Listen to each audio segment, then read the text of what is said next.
Murickassery saint Mary's higher secondary സ്കൂളിൽ school കായികമേളയുടെ ഉദ്ഘാടനവും കർഷക ദിനാചരണവും നടന്നു. ഇടുക്കി ജില്ലാ sports council president Romeo Sebastian പരിപാടി ഉദ്ഘാടനം ചെയ്തു.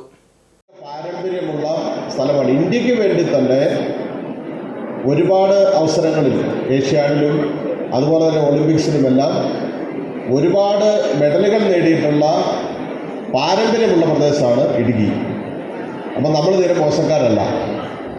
ആ പാരമ്പര്യമാണ് ഇപ്പം നമ്മുടെ ഷിജോ സാറും ടോണിയും അവരെല്ലാവരോടും കൂടി നല്ല പരിശീലനം, വളരെ ഡെഡിക്കേറ്റഡായി നിങ്ങൾക്ക് വേണ്ടി പരിശീലനം നൽകുന്നതിൻ്റെ നിങ്ങൾ ആത്മാർത്ഥതയോടുകൂടി വർക്ക് ചെയ്തതിൻ്റെ ഭാഗമായിട്ടാണ് വടംവലിയിൽ സംസ്ഥാന ലെവലിൽ നമുക്ക് വിന്നേഴ്സ് ആകാൻ വേണ്ടി കഴിഞ്ഞു.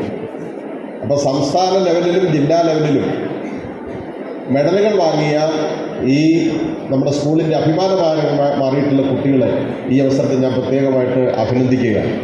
സംസ്ഥാന വടംവലി മത്സരത്തിൽ സ്വർണ്ണ മെഡൽ കരസ്ഥമാക്കിയ 32ഓളം വിദ്യാർത്ഥി പ്രതിഭകളെയും അവരെ പരിശീലിപ്പിച്ച കായിക അധ്യാപകൻ ഷിജോ കെ, സഹപരിശീലകരായ അഖിൽ ജോസഫ്, ടോണി കെ ജോബി തുടങ്ങിയവരെയും ചടങ്ങിൽ ആദരിച്ചു. കർഷക ദിനാചരണത്തിന്റെ ഭാഗമായി സ്കൂൾ NSS യൂണിറ്റിന്റെ ആഭിമുഖ്യത്തിൽ മികച്ച കർഷകനായി തിരഞ്ഞെടുത്ത ആഗസ്തി കൊച്ചുകരോട്ട, വാത്തിക്കുടി കൃഷിഭവൻ മികച്ച വിദ്യാർത്ഥി കർഷകനായി തിരഞ്ഞെടുത്ത +1 വിദ്യാർത്ഥി കാർത്തിക് സജീഷ് എന്നിവരെ school assistant manager father Albin Mekkat പൊന്നാടി അണിയിച്ചും മൊമന്റോ നൽകിയും ആദരിച്ചു. സ്കൂൾ പ്രിൻസിപ്പൽ ജോസഫ് മാത്യു അധ്യക്ഷനായിരുന്നു.